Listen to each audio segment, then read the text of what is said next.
దేవుని యొక్క వాక్యంలోనికి వెళదాం. ఓన్లీ బిలువ పాడుకుని మనము దేవుని యొక్క వాక్యంలోకి వెళదాం. అందరూ కూడా మీ ప్రశస్తమైన చేతుల పైకి ఎత్తండి. పరిశుద్ధాత్మను ప్రేమతో ఆహ్వానించండి.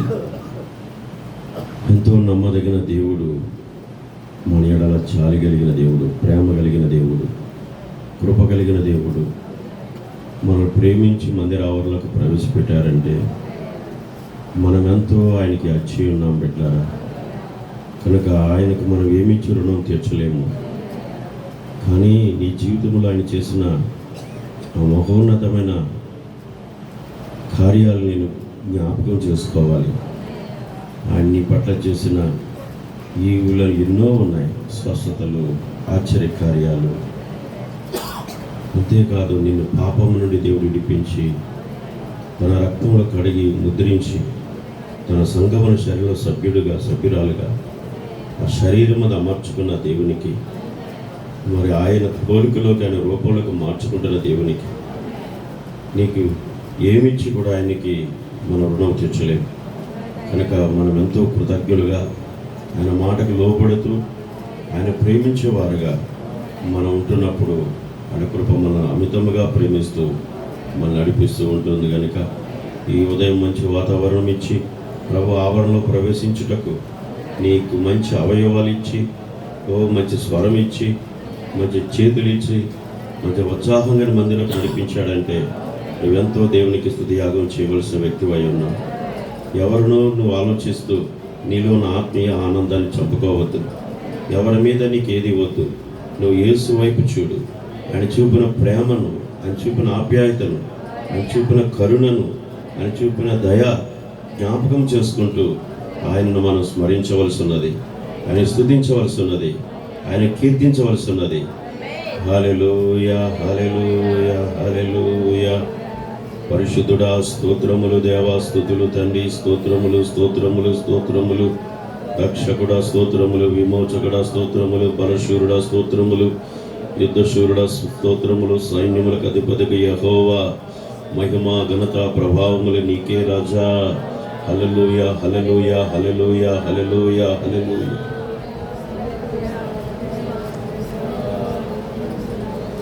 దినమెల్ల నీ చేతులు చాపి నీ కౌగిలిలో అంటివే. దినమెల్ల నీ చేతులు చాపి నీ కౌగిలిలో కాపాడుకుంటివే. నీ ప్రేమ, నీ జాలి, నీ కరుణకు నా పూర్ణ హృదయముతో సన్నుతింతును. నీ ప్రేమ, నీ జాలి, నీ కరుణకు నా పూర్ణ హృదయముతో సన్నుతింతును. ఆరాధనా, ఆరాధనా, ఆరాధనా, ఆరాధనా. నీ కృప కొరకై ఆరాధనా, ఈ స్థితి కొరకై ఆరాధనా, ఈ కృప కొరకై ఆరాధనా, ఈ స్థితి కొరకై ఆరాధనా, ఆరాధనా, ఆరాధనా, ఆరాధనా, ఆరాధనా.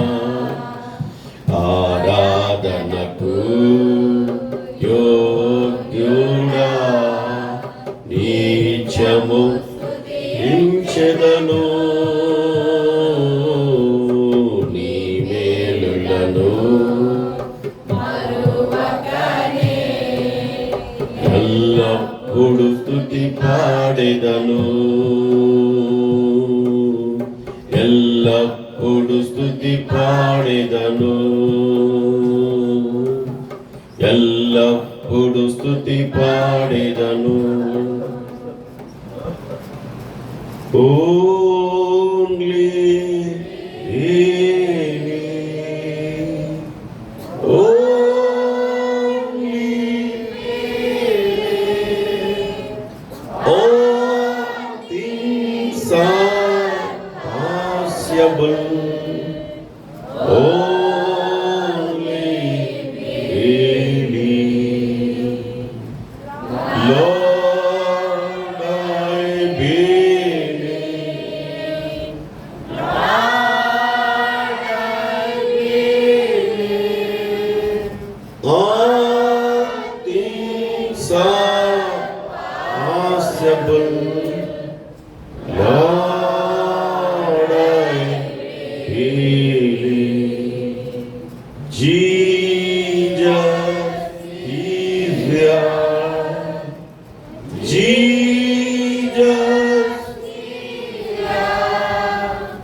కేవలము నమ్మము, నమ్మువానికి సమస్తము సాధ్యమే.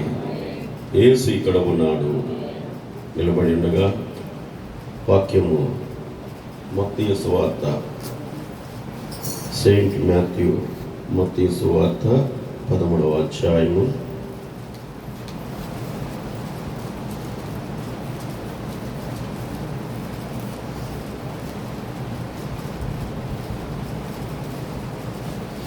47వ వచనం నుంచి చదువుతున్నాను. మీ పరిశుద్ధ గ్రంథాలు తీసి చూడండి.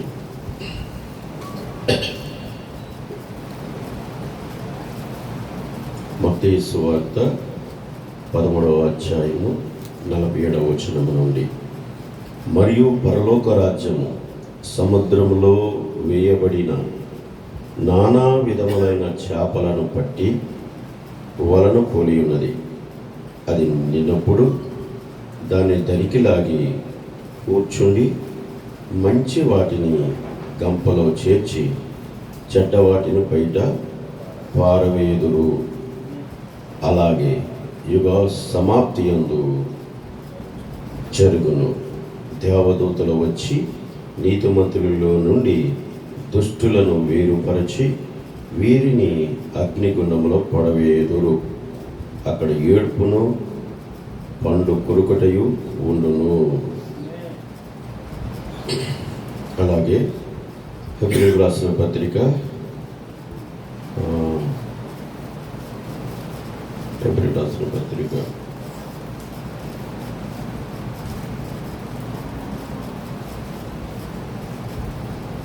4వ వచనం నుంచి 7వ అధ్యాయము 4వ వచనం చదువుతాను, చూడండి. ఇతడు ఎంత గనుడో చూడుడి, మూల పురుషుడైన అబ్రహాము అతనికి కొల్లగొన్న శ్రేష్టమైన వస్తువులలో 10వ వంతు ఇచ్చాను.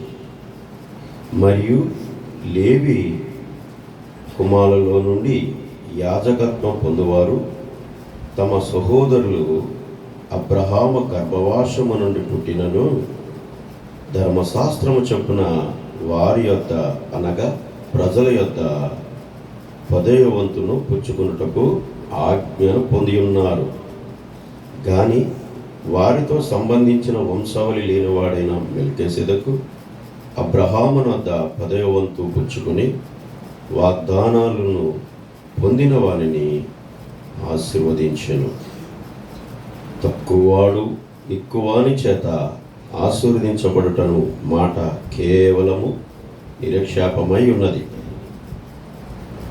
ప్రార్థన చేసుకుందాం. ప్రభువైన తండ్రి, చదవబడిన వాక్యమును ఆశీర్వదించు. తండ్రి అయిన దేవ, ఇప్పటికే నీ యొక్క వాక్యములో నుండి హెబ్రీస్ గ్రంథములో 7వ అధ్యాయంలో మొదట పార్ట్లో కొన్ని అంశములు వింటూ వస్తున్నాం.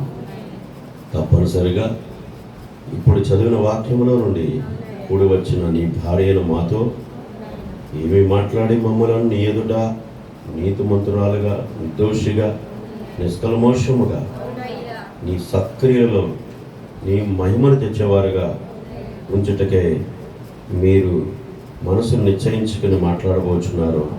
మాకు అనుగ్రహించండి. మా దేవా, నీ వాక్యం వింటున్నప్పుడు హృదయంలో ఎవరికి ఏ విధముగానైనా ప్రభు వారి హృదయాలు కొయ్యబడినప్పుడు కానీ, పొడవబడినప్పుడు కానీ, హృదయాలు కఠినపరుచుకోకుండా దీనులై వినియులై ఇది నాకు తగినది, ఖచ్చితంగా నా దేవుడు నాతో మాట్లాడుతున్నాడని మంచి సమర్పణతో నాయన విధేయులకు ఆత్మ అందరి మీద ఉంచండి. ఎవరు బలహీనులు రోగులుగా వచ్చినారో వారి స్వస్థపరచము, వారి అవసరం తీర్చము, సంతోషంగా మా అందరినీ గృహములకు పంపించము. సమస్త మహిమ ఘనత ప్రభలు మీకు చెల్లును గాక తండ్రి. యేసుక్రీస్తు నామం పేరిట ప్రార్థించుచున్నాను తండ్రి. ఆమేన్. నెమ్మదిగా కూర్చోండి. అందరూ జాగ్రత్తగా వినండి. వారంలో మీకు 3 సార్లు ప్రభు మందిరంలో కూడుకోవాల్సిన బాధ్యత మనందరికీ ఉంది కనుక బుధవారం బైబిల్ స్టడీ కానీ, మనకి శనివారం ఉపవాస ప్రార్థన కానీ ఎన్నడూ మానవద్దు. ఇది మన అందరి బాధ్యత. అందరూ మీ బాధ్యతను మీరు నమ్మకంగా చేయండి. తర్వాత మీకు గొలుసు ప్రార్థనలు ఇక్కడ కొందరు చేస్తున్నారు, కొందరు చేయట్లేదు అన్న విషయం నేను ఎరుగుదును. దాని గురించి కొంచెం ఆలోచించి పేర్లు అనేవి తేటగా రాసుకొని మీకు టైమింగ్ కూడా ఇవ్వాలి. ఆ గురించి నేను ఈ వారంలోనే మరి సహోదరులతో కలిసి మాట్లాడి ఏర్పాటు చేయాలనుకుంటున్నాను. తర్వాత మీరు బాగా గ్రహించండి, మీరు ఉంటున్న మీ పేటల్లో వెళదాం. దేవునికి స్తోత్రం కలుగును గాక. దేవుని బిడ్డలు, మరి ఈ సమయంలో గత కాలం నుంచి ఎబ్రీ పుస్తకంలో నుంచి కొన్ని అంశాలు వింటూ వస్తున్నాం. అందులో 7వ భాగంలోనే మీకు కొన్ని విషయాలు చెప్తూ వచ్చాను. మరి ఈ యొక్క ఉదయకాలం కూడా ఎబ్రీస్లో ఉండే మీకు కొన్ని విషయాలు నేను చెప్పబోతున్నాను. ఇది 3 పార్ట్లుగా లేక 3 విషయాలుగా నేను చెప్పకూర్చున్నాను. ఇందులో అంత కంటిన్యూ చేయడం కష్టం, టైం కూడా మనకి ఇక్కడ అంత నాకు కలిసి రాదు కనుక ఉదయం మీ దగ్గరికి వచ్చినప్పటి నుంచి కూడా చాలా తొందరగా ఉండవలసి వస్తుంది. ఇవి త్వరగా ముగించి మళ్ళా నేను అమలాపురం వెళ్ళి అక్కడ ప్రకటించాలి కనుక కొంత నాకు ఇబ్బందిగా ఉంటుంది. ఫ్రీగా నేను చెప్పలేను. సరే, ఏమైనా ఇందులో కొన్ని విషయాలు ఉన్నాయి, అవి మీకు నేను చెప్పబోతున్నాను.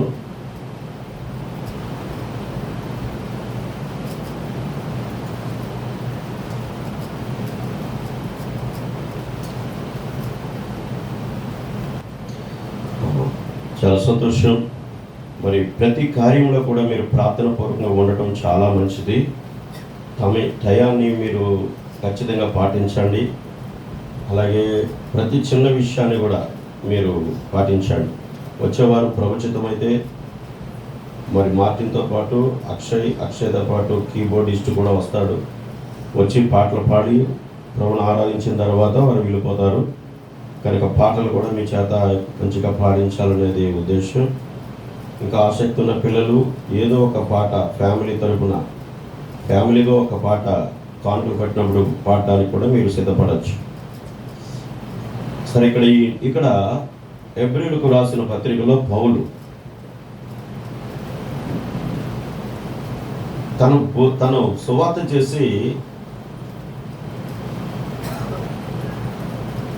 సువార్త చేసి సంపాదించుకున్న ఆత్మలు కొద్ది కాలం భక్తి చేసిన తర్వాత వారి యొక్క హృదయ స్థితి తిరిగి మరలా లోకం వైపుకి మల్లుకుంటున్నప్పుడు పౌలు వారి విషయమై చాలా దుఃఖపడ్డాడు. కనుక వారి విషయం చెప్తున్నప్పుడు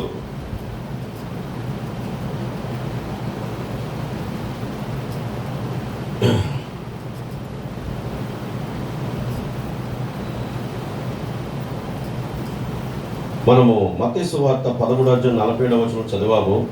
సువార్త గూర్చి ప్రభు చెప్పినప్పుడు సముద్రంలో వలవేయు ఒకటి పోలి ఉన్నదని చెప్పారు ఆయన. కనుక సువార్త అనేది ఒక వలవలే. దాన్ని వలైన అంటారు. దాన్ని సముద్రంలో చేపలు పట్టే ఉచ్చిని ఏమంటారు? వలే కదా, వలవలే ఉంది. అది ప్రభు చెప్పిన మాటని మన ప్రియులు బ్రదర్ బ్రహ్మ గారు తనకి దేవుడిచ్చిన ఆత్మ ప్రత్యక్ష ద్వారా చెబుతూ, పౌలు సేవలో శ్రమ పడిన తర్వాత ఈ సమాన భావంలో పౌలుతో పాలివారైన వారు ఉన్నారు, పౌలు కొరకు నిలబడిన వారు ఉన్నారు, మధ్యలో పౌలు విడిచిపెట్టి వెళ్ళిపోయిన వారు ఉన్నారు. రకరకాలుగా స్వభావాలతో మనుషులు వచ్చారు. ఇక్కడ 10 మంది కన్యకలు మరియు 1,44,000 మంది యూదులు అనే వర్తమానంలో ఇది 94వ పేర అన్నమాట. ఇందులో బ్రదర్ బ్రహ్మ బిల్లీ గ్రహం గురించి, వారన్ రాబర్ట్ గురించి చెప్తూ, వారు సువార్త విషయంలో తమకంటే వేగంగా సేవ చేసే వారి విషయంలో ఎలాంటి సాక్ష్యం ఇచ్చారన్నది ఇక్కడ బ్రదర్ బ్రహ్మ చెప్తున్నాడు. చికాగో నుండి ప్రచురించబడే విశ్వాస దూత అనే పత్రికలోనంట డాక్టర్ బిల్లీ గ్రహం ఇలా చెప్పారంటే, ఆయన మనము పెంతుకోస్తు ఉద్యమమును ఉపేక్షించకూడదు, వారిని మనము అలక్ష్యము చేయరాదు. అన్ని సంఘములు కలిసి మార్చి వారికంటే ఎక్కువ మందిని వారు 1 సంవత్సరములో మార్చారు అని వ్రాసింది. ఖచ్చితంగా ఆ మంట మండుచు కదిలించి వేస్తూ వలను విసిరి లాగుచూ ఉన్నది. మీరు వలను విసిరినప్పుడు యేసు చెప్పలేదా, పరలోక రాజ్యము ఒక మనుషుడు సముద్రములో వల వేసినట్లు ఉన్నది. అతడు దానిని లాగినప్పుడు అందులో కొన్ని తాబేళ్ళు, సర్పములు, కప్పలు మొదలైనవి ఉంటాయి. అతడు కొన్ని చేపలు కూడా కలిగి ఉంటాడు. పెంతుకొస్తు వర్తమానము అదే చేస్తుంది. అది ప్రపంచమును తుడిచివేస్తుంది. అది వలను వేసి లాగినప్పుడు తాబేళ్ళు, కప్పలు మొదలైనవన్నీ పడుతూ ఉంటాయి. కానీ అందులో కొన్ని చేపలు కూడా ఉన్నవి. అవి యజమాని వైవై ఉన్నవి. దేవునికి మహిమ కలుగును గాక. ఇది బిల్లీ గ్రహం గారు పెంతుకొస్తు వారి గూర్చి ఇచ్చిన సాక్ష్యమును గూర్చి ప్రవక్త బ్రహ్మ చెప్తున్నాడు. ఎందుకనగా ఎవరైనా బిల్లీ గ్రహం గారు బ్యాప్టిస్టు కనుక, ఈయన బ్యాప్టిస్టు బోధకుడు కనుక పెంతుకొస్తు బోధకుడు కాడై. పెంతుకొస్తు బోధకుడు వారన్ రాబర్ట్ బోస్వర్త్ ఇలాంటి వారు, హస్బన్ ఇలాంటి వారు, మరి డిఎల్ మూడీ ఇలాంటి వారు గొప్ప ఆత్మతో మండుతో ఆ కాలంలో గొప్ప పరిచయం చేసిన వారు. వాళ్ళు బ్యాప్టిస్టులు అంటే కేవలం శుద్ధీకరణ.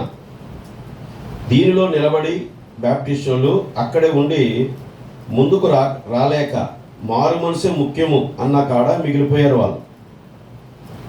అయితే పెంతుకొస్తు అలా కాదు. పెంతుకొస్తు వారు ఎలాగంటే కేవలం మారు మనసు ముఖ్యమే కాదు, పరిశుద్ధాత్మను కూడా పొందుకోవాలనేది పెంతుకొస్తు యొక్క ఉజ్జీవమై ఉన్నది. అందువల్ల పెంతుకొస్తు వారి పరిచర్య మరి భాషలతోనూ, వరములతోనూ, స్వస్థతలతోనూ, సూచక్రియలతోనూ ప్రత్యక్షపరచబడుతున్నప్పుడు బ్యాప్టిస్టుల నుండి, లూథరన్ల నుండి, క్యాథలిక్ల నుండి, ఆయా ఆల్ డినామినేషన్ల నుండి చాలామంది పెంతుకొస్తులోకి వెళ్ళిపోయారు. పెంతుకొస్తులో ప్రకటించబడిన బోధ ద్వారా అనేకులు వెళ్ళారు. ఇప్పుడు ఏంటంటే క్యాథలిక్ వారు నిజమైన బోధకు వారు వ్యతిరేకులు. సంస్థ అనేది క్యాథలిక్లోనే పుట్టింది. నిజమైన సంఘం అనేది యెరూషలేములో మేడగదిలో జన్మించింది. మరి మేడగదిలో జన్మించినది ఏంటంటే అపోస్తుల సంఘం, పరిశుద్ధాత్మతో జన్మించిన సంఘం. దాని మీద ఎవరికి అధికారం చేసే అథారిటీ ఎవరికి లేదు. ప్రతి అపోస్తుల మీద అధికారం చేయగలిగింది ఎవరనగా పరిశుద్ధాత్మే. కానీ క్యాథలిక్ వారిది క్రీస్తు 325లో సంస్థగా పుట్టిందని. అది కాన్స్టెంట్ కాలంలో మరి అది ఒక సంస్థగా జన్మించి మానవ నాయకత్వంతో అది సంఘముగా వచ్చి నిజమైన సంఘముతో పోరాడి అందులో అనేకులను వారు డబ్బుతో మరి వారికి ఉన్న అవసరతతో కొని వారి వైపు తిప్పుకుని నిజమైన సంఘాన్ని హింసిస్తూ వచ్చారు వాళ్ళు. అయితే ప్రభుని బిడ్డారా, దేవుడు ప్రణాళికలు ఆయన అనంతమైన ఆలోచనలు ఉన్నాయి. అయితే దేవుడు ఆయన కుడి చేతులను 7 నక్షత్రాలను పట్టుకుని ఆ 7 దీపస్తంభంలో 7 సంఘ కాలాలలో ఉన్న వారికి వాటి కాలంలో వర్తమానికను పంపిస్తూ వాక్యాన్ని పంపిస్తూ వాక్యం కొరకు ఆకలి దప్పులు కలిగి ఉన్న వారిని బయటికి పిలిచి పరిశుద్ధాత్మతో నింపి వారిని క్రీస్తు వలె నడిపించి మరి అలాగున దేవుడు తన పరిచయం చేసుకుంటూ వచ్చాడు. ఇప్పుడు క్యాథలిక్ వారిని జయించి బయటకు వచ్చింది ఎవరనగా మార్టిన్ లూథర్. అతడు ఆ కాలానికి నీతిమంతుడు విశ్వాసమూలంగా జీవించడం వల వేశాడు. అతను సువార్త వల. ఆ వలలో క్యాథలిక్లో నుండి బయట నుండి అనేకులు ఆ వలలో చిక్కబడ్డారు. ఆ తర్వాత అది సంస్థగా మారినప్పుడు జాన్ వెస్లీ లేచాడు. ఆయనే వల విసిరాడంటే బ్యాప్టిస్ట్ శుద్ధీకరణ అనే వలను విసిరాడు. ఒక మారు మనసు మాత్రమే సరిపోదు. ఒక మరి నీతిమంతుడు విశ్వాసం మూలంగా జీవించునని చెప్పిన వాక్యం సత్యమే. కానీ ఇక్కడే ఆగిపోతే, నీతికరణలోనే ఆగిపోతే సరిపోదు, శుద్ధీకరణ కూడా జరగాలని మరి వెస్లీ తన దగ్గర ఉన్న వల విసిరాడు, సువార్త వల. మరి అనేకులు అందులోకి వచ్చి పడ్డారు. హల్లెలూయ. ఆ తర్వాత వెస్లీ చనిపోయాక అదొక సంస్థగా మారిపోయింది. ఆ తర్వాత పెంతెకోస్తు వచ్చింది 1906లో. వారు కేవలము శుద్ధీకరణ దగ్గర ఆగిపోతే కుదరదు, ఖచ్చితంగా పరిశుద్ధాత్మ బాప్తిసం అందరూ పొందుకోవాలి. మరి వరములు, భాషల పలుకుట, స్వస్థత కార్యాలు జరుగుట, ఇది సంఘములో జరగాలి అని చెప్పినప్పుడు ఆ బోధ అంగీకరించిన వారు ఆ వల విసిరినప్పుడు లూథరన్ నుండి, బ్యాప్టిస్ట్ నుంచి, పెంతెకోస్తు మరి కొన్ని డినామినేషన్ నుంచి చాలామంది పెంతెకోస్తు బోధలోకి వచ్చారు. ఆ పెంతెకోస్తు బోధలోకి వెళ్ళిన వారిని గురించి బిల్లీ గ్రామ్ గారు ఏం చెప్పాడంటే, వారు పెంతెకోస్తు వారిని మీరు అన్నడు ఉపేక్షించద్దు. వారు చాలా భారముగా, చాలా బాధ్యతగా అన్ని సంఘాలలో మధ్యలో నిలబడి వారు సువార్త ప్రకటిస్తున్నారు. చాలా సంఘాలు తిరిగి నిజమైన పెంతెకోస్తు ఉద్యమం కొరకు వారు పోరాడి బోధిస్తున్నారు. కనుక మీరు వారిని ఉపేక్షించవద్దు. ఖచ్చితంగా మీరు ఎలా ఉండాలంటే, మీరు వారి యొక్క చేయు బోధల విషయంలో మీరు నిలబడండి అని చెబుతూ మరి సువార్త వల్ల విసిరారు. కానీ వాళ్ళు అందులో రకరకాల జంతువులు, పాములు, తేళ్ళు, తాబేళ్ళు పడుతూ మరి అందులో మంచి చేపలు కూడా పడ్డాయి అనే ప్రభు చెప్పిన సామెతను చెప్పాడంటాడు. కనుక దేవుని బిడ్డారా, మన ప్రభువు ఉపమానములలో సువార్త వల గూర్చి ఇలా విధంగా చెప్పినప్పుడు మరి ఈ చివరి కాలంలో రియల్ పెంతెకోస్తు, మనము సమస్త మానవ నాయకత్వంతో నడిపించబడుతున్న పెంతెకోస్తులో లేము. మనం 2000 సంవత్సరాల క్రితం మేడగదిలో జన్మించిన అపోస్తుల పెంతెకోస్తు అనుభవంలో ఉన్నాం. పిల్లలైన మన హృదయములను తండ్రులైన అపోస్తుల యొక్క బోధ వైపుకి త్రిప్పబడిన బోధలో ఉన్నాం. మరి పరిశుద్ధాత్మ నాయకత్వం కిందకి వచ్చాం. మనం మనిషి నాయకత్వం కిందకి రాలేదు. మనుషుడు కాదు మనం పరిపాలన చేసేది, పరిశుద్ధాత్ముడు మనం పరిపాలన చేస్తున్నాడు. అందుకనే ఈ కాలపు వర్తమానంలో తిరిగి జన్మించిన మనము మరి ఎలాగా మనము యేసులాగా మారుతున్నామంటే, ఈ కాలంలో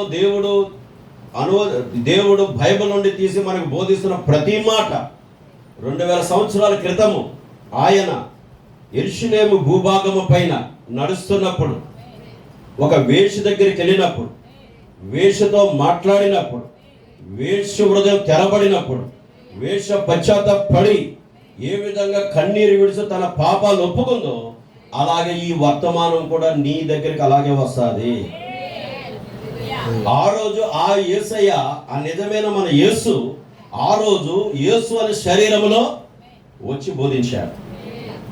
ఆ యేసే చాలా శరీరాలను తీసుకున్నాడు ఇప్పుడు ఆయన. ఎందుకనగా నేను చనిపోవుట లేక నేను వెళ్ళిపోవుట ప్రయోజనకరం. నేను వెళ్ళకపోతే పరిశుద్ధాత్మ మీ మీదకి రాదు. ఎవరి మీదకి రాదు? ఆయన వెళ్ళకపోతే పరిశుద్ధాత్మ మీ మీదకి రాదన్నాడు. నేను వెళ్ళుట మీకు ప్రయోజనం. నన్ను వెళ్ళొద్దని మీరు కోరుకోవద్దు. నేను వెళ్ళిపోతేనే పరిశుద్ధాత్మ మీ మీదకి వస్తుంది. అప్పుడు మీరు శక్తి నొందుదురు. అప్పుడు మీరు యెరూషలేము మొదలుకుని యూదయ, సమరయ, భూదిగంతాల వరకు నాకు సాక్షులుగా నిలబడతారు. నేను ఎలా జీవించాను మీరు అలా జీవిస్తారు. నేను ఎంత పరిపూర్ణుడు మీరు అంత పరిపూర్ణులుగా ఉంటారు. మీరు వెళ్ళిన ప్రతి స్థలములో సూచక్రియలు మిమ్మల్ని వెంబడిస్తాయి. రోగులు బాగవుతారు, మృతులు లేపబడతారు, అద్భుతాలు జరుగుతాయి, ఆశ్చర్యక్రియలు జరుగుతాయి, చచ్చిన వాడు తిరిగి బతుకుతాడు. అలాంటి సజీవ కార్యాలు మీ జీవితముల ద్వారా జరగాలంటే నన్ను వెళ్ళనివ్వండి, పరిశుద్ధాత్మ మీ మీదకి రానివ్వండి. దేవునికి స్తోత్రం కలుగును. ఇప్పుడు ఎంతమంది పరిశుద్ధాత్మను ప్రేమిస్తున్నారు? ఇక్కడ పరిశుద్ధాత్మను మీరు ప్రేమించడం వలన ఎవరు వస్తారు మీ లోపలికి? మీరు ఎవరు దేవుడని ఆరాధిస్తున్నారు ఇక్కడ, ఆయన మీ హృదయాలకు వస్తాడు. ఆయన మీ హృదయాలకు వచ్చినట్లయితే మీ మాట శక్తితో కూడిందిగా, మీ చూపులు కనికరముతో ఉండినట్లుగా, మీ వినికిడి ప్రేమతో ఉండినట్లుగా, మీ చేతుల క్రియలు పవిత్రంగా ఉండినట్లుగా, మీ నడక పవిత్రంగా ఉండినట్లుగా, మీ శరీరము పవిత్రతతో ఉండినట్లుగా మీరు ఆయనను మోసుకుని వెళతారు. మీరు మనము నిజమైన పెంతెకొస్తేకి వచ్చాం. మనం ఆటలాడుకునే పెంతెకొస్తు కాదు. ప్రభు ఆటలాడుకునే పెంతెకొస్తు గురించి చెప్పాడు ఆయన. ఈ కాలములో ఈ తరము వారిని దేంతో పోలుస్తాను నేను అన్నాడు ఆయన. దేంతో పోలుస్తాను ఈ తరం వారిని? పిలుపులాటలు ఆడుకునే పిల్లకాయలు పోలి ఉన్నారు ఈ రోజు భక్తి అన్నాడు ఆయన. పిలుపులాటలు ఆడుకునే పిల్లకాయలు అంటే ఎవరు? వీళ్ళు కూడా మర్చిపోయారు. ఎందుకంటే సాయంకాలం అయితే ఇంట్లోకి వెళ్ళి సెల చూడడం తప్ప పిల్లలు వీధులు ఆడుకునే రోజులే. ఆనంద సంతోషాలు ఎక్కడున్నాయి చిన్న బిడ్డలకి ఈ రోజున? నేను నా చిన్న వయసులో స్కూల్ నుండి రాగానే మాకు పెద్ద క్యాంపస్ ఉండేది, గడ్డి మేట. అంతే, ఒకడొకరు పిలుచుకునేవాళ్ళు. సంతోషంగా వెళ్ళి రాత్రి 8 అయినా 9 అయినా సరే సంతోషంగా ఆడుకుని చెమట్ల బట్టి అగ్గ పడుతూ ఆకలితో వెళ్ళేవాళ్ళు వీళ్ళకి. ఈరోజు అలాంటిది ఉందా? వీళ్ళకి తల్లిదండ్రులు ఎంత బాధపడుతున్నారు. తినో అని ముద్దెట్టు సరే, ఆ ముద్దెట్టినప్పుడు కూడా సెలవునే కావాలి. అలాగైపోయింది ఈ రోజున. పిల్లలకి ఆ సంతోషాలు లేదు. కానీ ప్రభువు మాట్లాడినప్పుడు ఏదో గొప్ప విషయం తీసుకొచ్చి ప్రజల దగ్గర పెట్టట్లేదు ఆయన. సామాన్యంగా మన మధ్యలో జరుగుతున్న సంగతి మనకు చూపిస్తున్నాడు ఆయన. ఈరోజు నా భక్తి, నన్ను ఆరాధించుట లేక యేసును ఆరాధించుట అనేది ఎలా ఉంది అబ్బాయి? జకరియా పిలుపులట్లాడుకునే పిల్లకాయలు అంట. అంటే రండి మనం ఆడుకుందామే అంటే ఈరోజు భక్తి కూడా ఆడుకున్నట్టు అయిపోయింది. ఆటలాడుకున్నట్లు, పాటలు పాడుకున్నట్లు భక్తి అలాగే అయిపోయిందండి ఈ రోజున. కానీ దేవుడు మనల్ని అటువంటి అభిషేకం కిందకి తీసుకురాలేదు. అల్లరితో కూడిన ఆట పాటల యొక్క అభిషేకం కిందకి తీసుకురాలేదు. పరిశుద్ధాత్మ యొక్క కార్యాలు నీ జీవితంలో జరగాలి. సీరియస్ గా బ్రతకాలి క్రైస్తవుడు అంటే, రోషంగా బ్రతకాలి క్రైస్తవుడు అంటే. అబద్ధం ఆడడానికి భయపడాలి. నువ్వు ఒకరి మీద ద్వేషము, కోపం పెంచుకుంటున్నావంటే దానికి నువ్వెంతో వెల చెల్లించబోతున్నావని భయపడాలి. నువ్వు అసూయ కాదు, కక్షలు కాదు, భేదాభిప్రాయాలు కాదు, ప్రేమను తీసుకొచ్చే రియాలిటీ, నిజమైన క్రైస్తవ్యాన్ని మనం తీసుకురావాల్సిన వారమై ఉన్నాం. హల్లెలూయా. అది నిజమైన క్రైస్తవం. ఇప్పుడు చెప్పండి, పేతురు జాగ్రత్త. పేతురు గురించి మీకు చెప్తున్నా.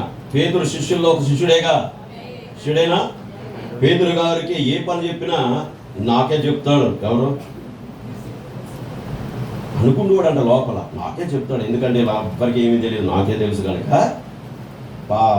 జీసస్ పాస్టర్ ఏం చేస్తాడు? పనులన్నీ నాకు చెప్తాడు అని ఆ పనులు బట్టి ఆయన అతిశయపడమే నేర్చుకున్నాడు. కానీ ఆ పనులన్నీ బాగా చేస్తాడు. తర్వాత ఏమని చేస్తాడు? వెంటనే ఆడు చేయలేదు, ఇది చేయలేదు, నేనే చేస్తాను అన్నీ. అర్థమైందా? దేవుడు పేతురుని అర్థం చేసుకోవాలా, పేతురు దేవుని అర్థం చేసుకోవాలా? చెప్పండి, చెప్పండి అమ్మా, చెప్పండి. ఎవరు అర్థం చేసుకోవాలి? పేతురు దేవుడిని అర్థం చేసుకోవాలా, దేవుడు పేతురుని అర్థం చేసుకోవాలా?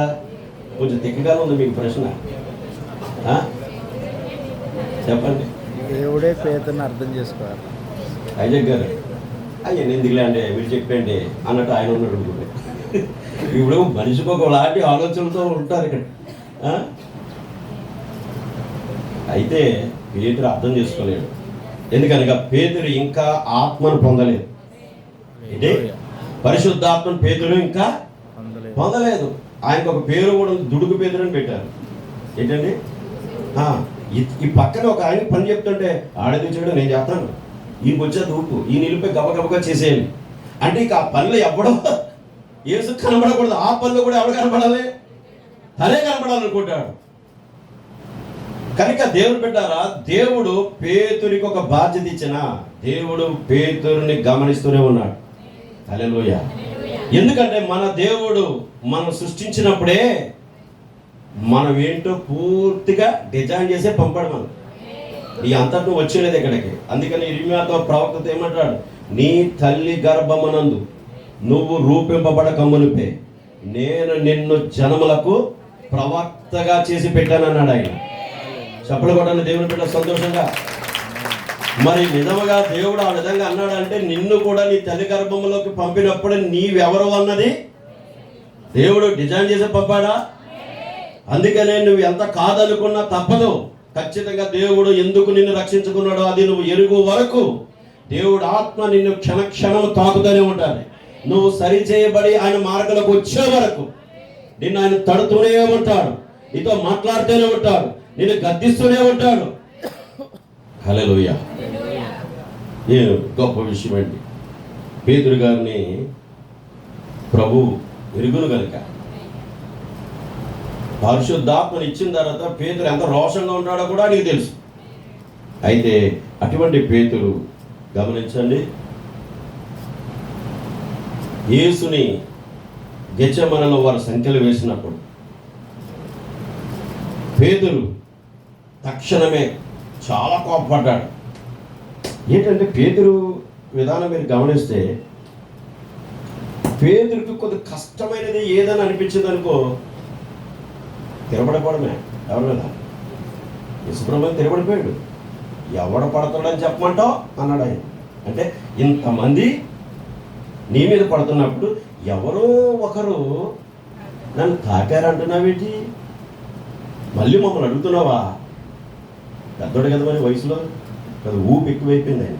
వెంటనే ఆయన్ని ఎవడ పడుతున్నాడు అనమంటున్నావు, చెప్పమంటున్నావు అని అడిగాడు ఆయన. ఇప్పుడు ప్రభుకి ఎలా ఉండాలి? ఆయన దేవుడు గనక, ప్రభువు గనక, ఆయనను ప్రభువు గనక పేతుర్ని అప్పుడు కండిషన్ చూడలేదు. ఆత్మను పొందిన తర్వాత పేతురు ఎలా ఉండబోతున్నాడు ఆ కండిషన్తోనే పేతురుని గమనిస్తున్నాడు ఆయన. మిమ్మల్ని ఇక్కడ కూర్చుని మీరు ఉన్న మీలో మీరైనా నేనైనా రోజులో ఎన్ని తప్పుదమ్ములు, ఎన్ని దేవునికి విరుద్ధమైన ఎన్ని చేస్తున్నామో ఆలోచన తలంపులలో, అయినా దేవుడు తక్షణమే మనకు పనిష్మెంట్ ఎందుకు రావట్లేదు?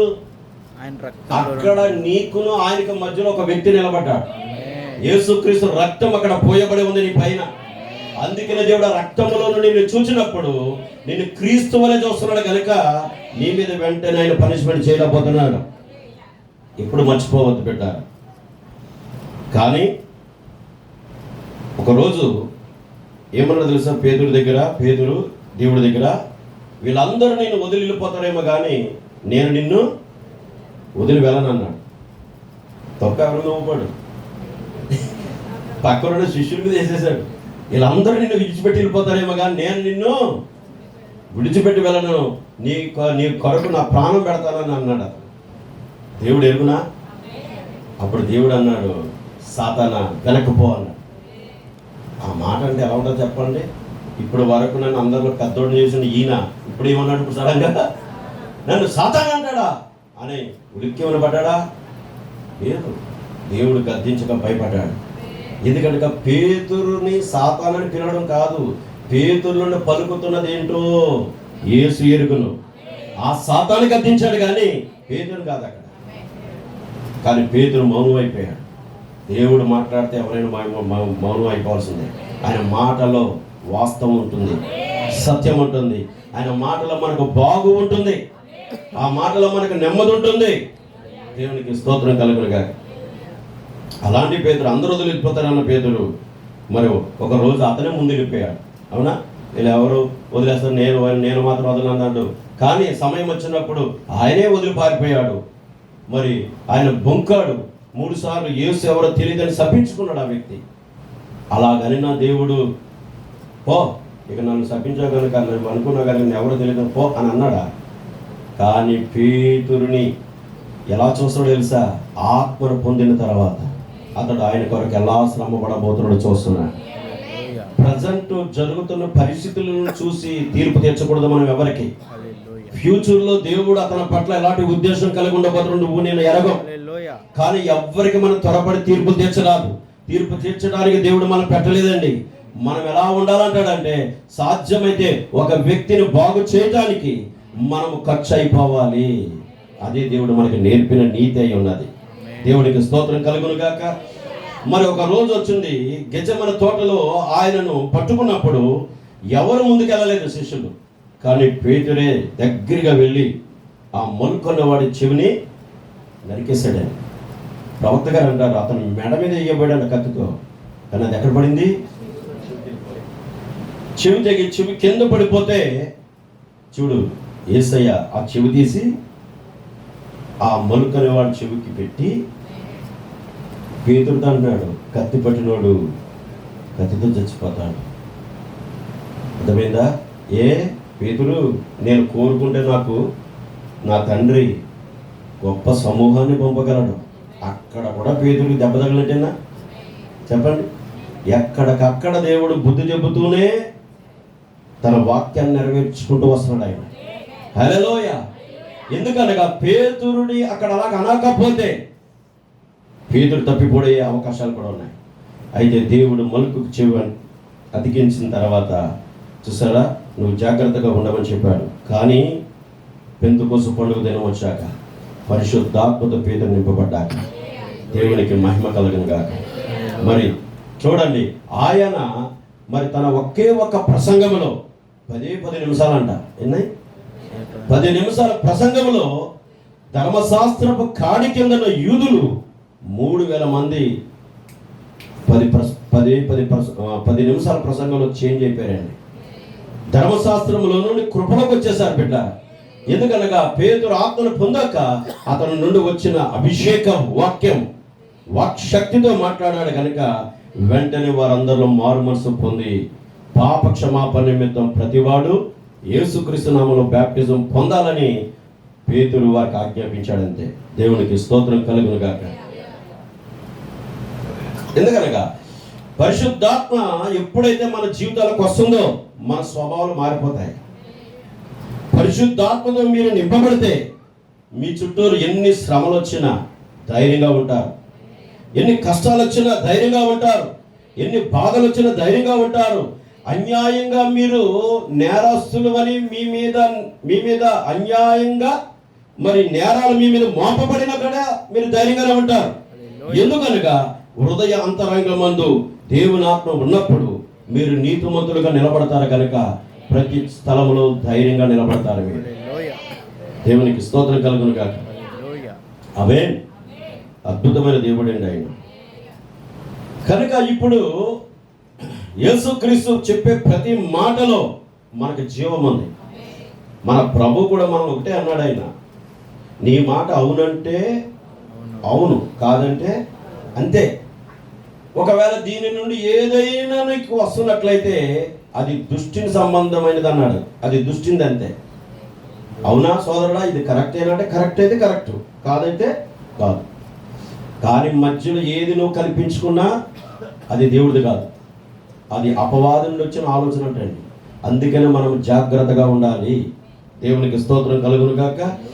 ఇప్పుడు ఈ సువార్త వల గురించి ఇందులో మన దీన సేవకుడైన ప్రవక్త ఏమన్నాడు? యేసు చెప్పిన మాటలో వాస్తవాలని చెప్పాడు. ఏంటో చూద్దాం, చూడండి. సువార్త అనేది ఒక వలవలే ఉంది. నేను సువార్తను ప్రకటిస్తూ ఉన్నాను, అలాగే నేను కేవలం వలను బయటకు విసురుతాను, నేను దాన్ని లాగి నేను ఇట్లా అంటాను, అందరూ ఇచ్చయించు వారందరూ రండి, ఇదిగో కొందరు బలిపీఠమునకు వస్తారు, వారందరూ బలిపీఠము చుట్టూ గుమికూడుతారు, వారు ప్రార్థిస్తారు, వారు ఏడుస్తారు, వారు ఎటువంటి వారన్నది నాకు మాత్రము తెలియదు. అది నా పని కాదు, నేను తీర్పు తీర్చడానికి పంపబడలేదు. హల్లెలూయా. నెక్స్ట్ విషయం, అయితే ఆ వలలో కప్పల వంటి వారు కొందరు ఉన్నారు, బలుల వంటి వారు కొందరు ఉన్నారు, పాముల వంటి వారు కొందరు ఉన్నారు, వారు కొందరు తాబేళ్ల వలె ఉన్నారు, మరియు చేపల వంటి వారు కొందరు ఉన్నారు. ఆమేన్. తర్వాత తీర్పు తీర్చడము నా పని కాదు, నేను ఇట్లా అంటాను, తండ్రి ఇదిగో నేను బయటకు లాగింది వీరినే అని సువార్త వారి ద్వారా పొందుకున్న వారిని గురించి ప్రవక్త దేవునికి స్తుతులు చెప్తాడంట, దేవునికి ఆరాధన చేస్తాడంట. హల్లెలూయా. అంతే తప్ప వచ్చిన వాళ్ళందరికీ తీర్పులు తీర్చాడు. అందులో అన్ని రకాల జాతులు ఉంటాయి. హలో, వింటున్నారా? మనము కూడా సంఘంలో చేరినప్పుడు, లేకపోతే సంఘంలోకి వచ్చినప్పుడు, దేవుని వాక్యం విని వాక్యంలో నడుస్తున్నప్పుడు, వింటున్నారా? వింటున్నారా? మనం ఎవరికి తీర్పు తీర్చద్దు. నీ పక్కన నీ సహోదరుడికి వచ్చి నువ్వేది మాట్లాడకు, నీ సహోదరుడికి వచ్చి నువ్వేమీ మాట్లాడకు. నీకు తప్పు అని అతని జీవితంలో ఏదైనా తెలిస్తే నువ్వే జాగ్రత్తగా వెళ్ళి అతనితో నెమ్మదిగా మాట్లాడి ఆ పరిస్థితులు మార్చుకోమని చెప్పడం మన యొక్క బాధ్యత అయి ఉన్నది. వింటున్నారా? మనం అలా చెప్పుకున్నటం వలన ఒక వ్యక్తిని మంచి మార్గంలో నడిపించే గొప్ప పని నువ్వు కలిగి ఉన్నావని దేవుడు సంతోషిస్తాడు. అలా చెప్పిన వినకపోతే మరొక వ్యక్తిని వెంట పెట్టుకుని వెళ్ళి చెప్పమన్నాడు. అలా కూడా వినకపోతే నీ దైవజనుడి దగ్గరికి ఆ విషయాన్ని తీసుకురమ్మన్నాడు. దైవజనుడి మాట కూడా లక్ష్య పెట్టకపోతే అతను ఒక అన్యుడిగా చెప్పి విధులు పెట్టేమన్నాడు. అంతే. అర్థమైందండి? కొంచెం జాగ్రత్తగా వినండి. హల్లెలూయా. ఇప్పుడు సువార్త వేసి వీళ్ళందరూ లాగాడంట బ్రహ్మ గారు, సువార్త వాళ్ళ విసిరి. హల్లెలూయా. ఇందులో చాలా జాతులు వచ్చాయి. అయితే ఈ వేళ్ళు వల వేయబడినప్పుడు, లోపలికి లాగబడినప్పుడు, ఆ తర్వాత వీళ్ళ పరిస్థితి ఎలా ఉంటుందో చెప్తున్నాడు. అయితే సంఘంలోకి వచ్చిన తర్వాత అదొక కప్ప అనుకోండి, అది ప్రారంభము నుండి ఒక కప్పనై ఉన్నది. కప్ప వచ్చిందనుకో, వలలో సువార్త వలలో పడింది అనుకో, అది ప్రారంభం నుంచి ఏమిటి? అది కప్ప అయి ఉన్నది. ఆ సారీడు, ఆ పాత సారీడు పురుగు అక్కడ కూర్చుని, సంఘంలో కూర్చునంట, మరియు చుట్టూ చూస్తుందంట. ఏంటి? అది సంఘంలో కూర్చుని ఏం చేస్తుంది? సాలి పురుగు అది చుట్టూరు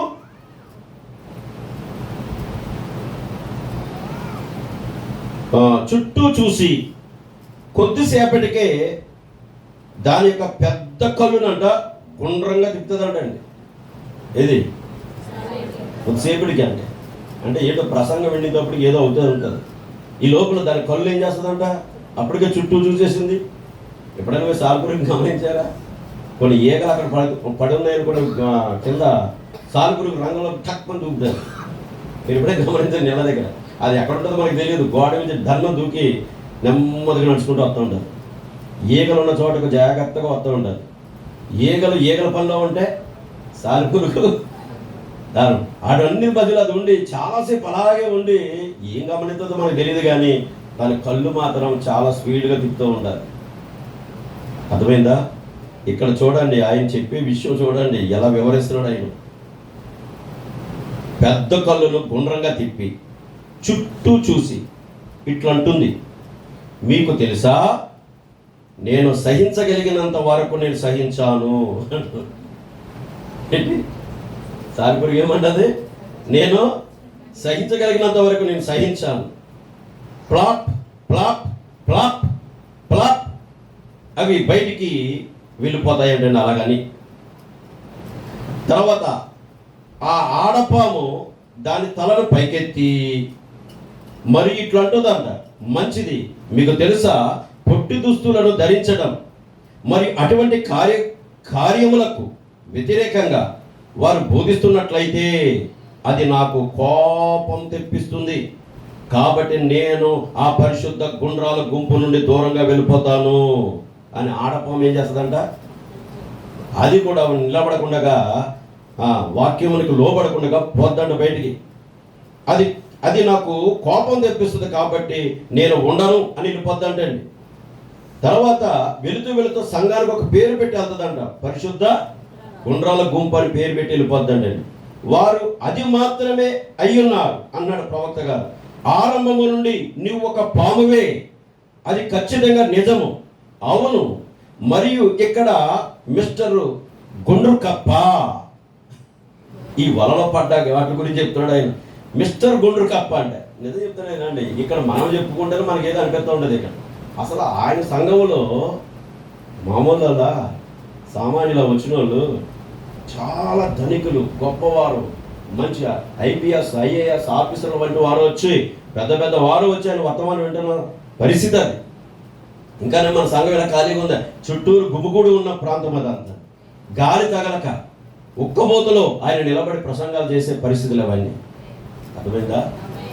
చిన్న సంఘం అక్కడ అలాంటి వారి మధ్యలోనే ఆయన ప్రసంగం ఈ విధంగా చేస్తే ఆయన దేని కొరకు పాటుపడుతున్నట్టు?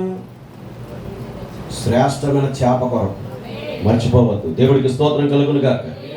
చూడండి ఇక్కడ ఏమన్నాడు, మిస్టర్ గుండ్రు కప్ప దాని నోటిలో ఆ పెద్ద చుట్ట పీకతో కూర్చుని ఉంటుందంట. అది ఫారినర్స్ అందరూ కూడా వాళ్ళు చుట్టలు కాల్చడంలో పెద్ద పేరు కాల్చినవాడు. ఎంతంతలావో చుట్ట.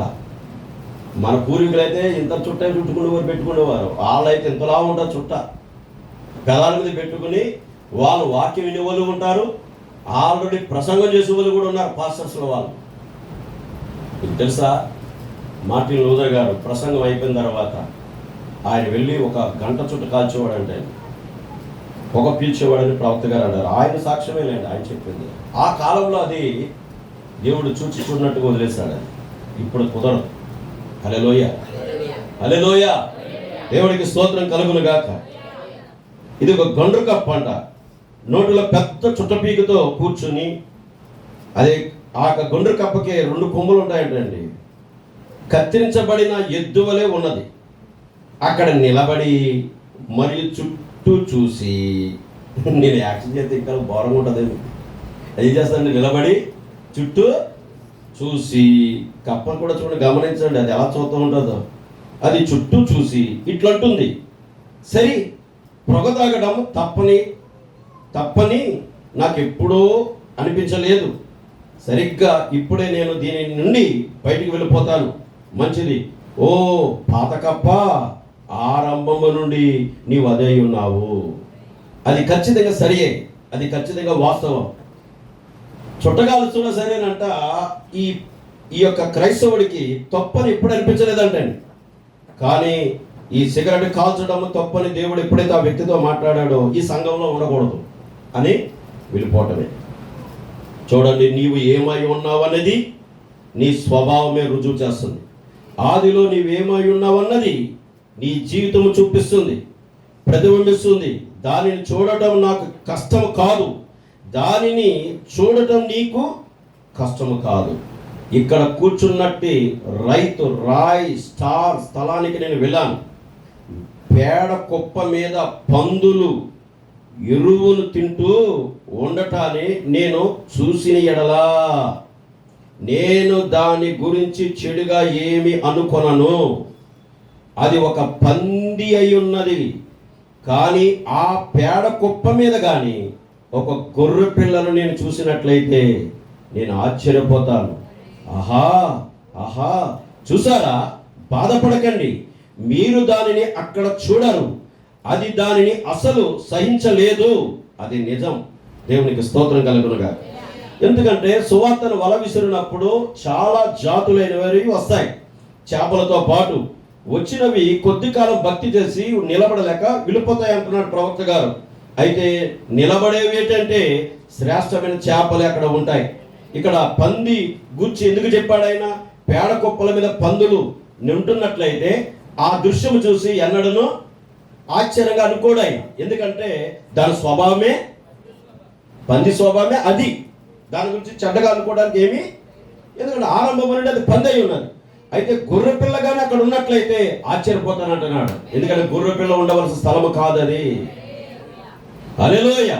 ఒక బుద్ధి లేని కుమారుడు పందులు తినే తొట్టి, ఆ పందులు తినే పొట్టును తింటున్నప్పుడు గమనించే పందులు ముట్టుతో గెంటాయి. అతన్ని గెంటినప్పుడు అతని జ్ఞానం వచ్చింది. ఏమిటంటే నేను పందిని కాదు కదా, నేను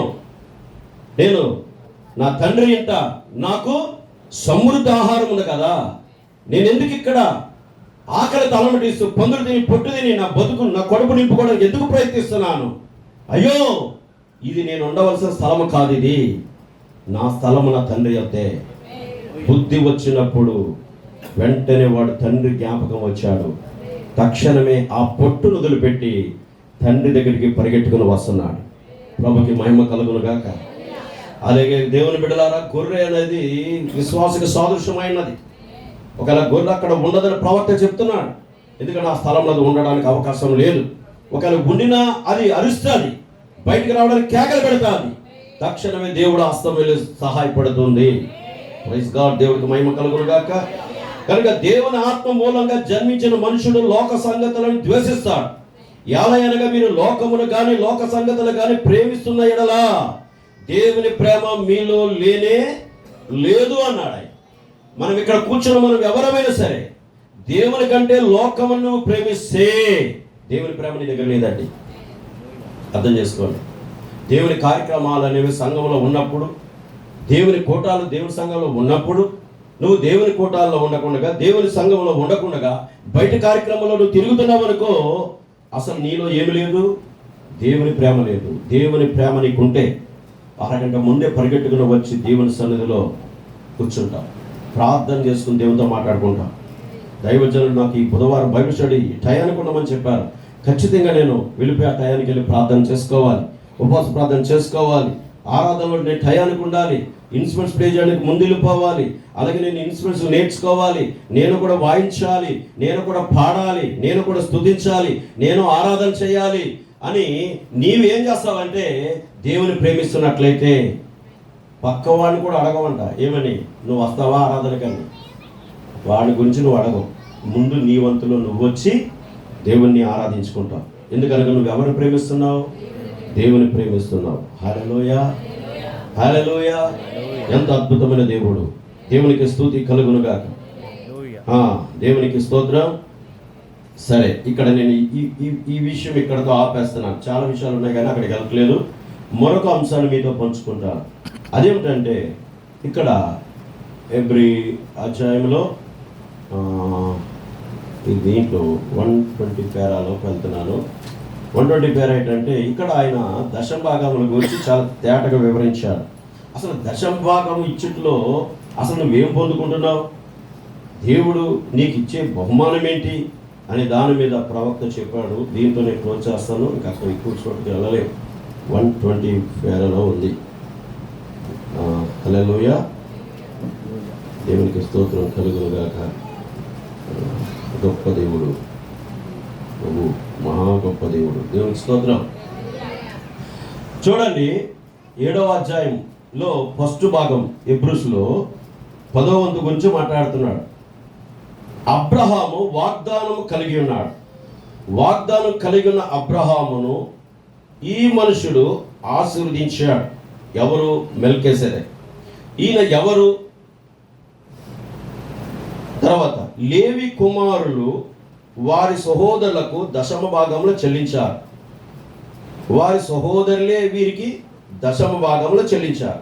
లేవి కుమారులు అంటే యాకోబు గోత్రాలలో 3వ వాడు లేవి. లేవి యాజకత్వం చేయడానికి దేవుని చేత నియమించబడ్డాడు. లేవి సహోదరులు అంటే వారు వెనకున్న 12 గోత్రాలలో ఈ గోత్రాలను యాజకత్వాన్ని పెడితే మిగతా గోత్రాలు వారి సహోదరులు వారు కష్టపడాలి 6 దినాలు. మరి కష్టపడిన సొమ్ములో అది పంటలు అవ్వచ్చు, వారు ఏదైనా దేనిలోనైనా 10వ వంతును తీసుకొచ్చి లేవీలకు ఇవ్వాలి. ఎవరికి ఇవ్వాలి? దేవుని సేవ చేస్తున్న, యాజకత్వం చేస్తున్న లేవీలకి 10వ భాగం చెల్లించాలి.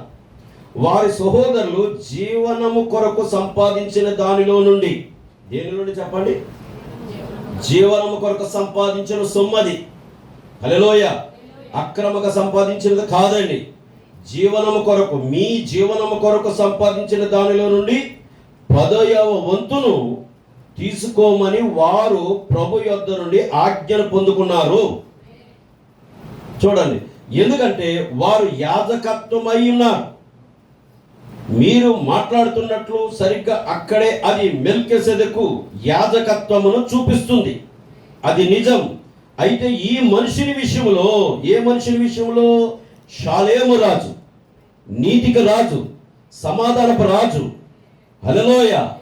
మరి అంతేకాదు, మెల్కీసెదెకు క్రమములో చేరిన యాజకుడైన, ప్రధాన యాజకుడు, దేవునికి స్తోత్రం కలుగును గాక, ఆయన మన ప్రభువైన క్రీస్తు అయి ఉన్నాడు. ఎందుకనగా వారు యాజకత్వమై ఉన్నారు. అయితే ఈ మనుషుని విషయంలో మెల్కీసెదెకు యాజకత్వమును చూపిస్తున్నారు వాళ్ళు. అయితే ఈ మనుషుని విషయంలో వాగ్దానం కలిగి ఉన్నవాడే, భూమి మీద అత్యంత గొప్పవాడైన అబ్రహామే ఈయనను కలుసుకొని, ఈయనకు, ఎవరికి? మెల్కీసెదెకు మొదటికి నీతికి రాజు, సమాధానపు రాజు అయిన షాలేము రాజు అయిన మెల్కీసెదెకుకు భూమి మీద గొప్పవాడు ఎవరంటే అబ్రహామేనంట. చెప్పకూడదమ్మా దేవుడికి.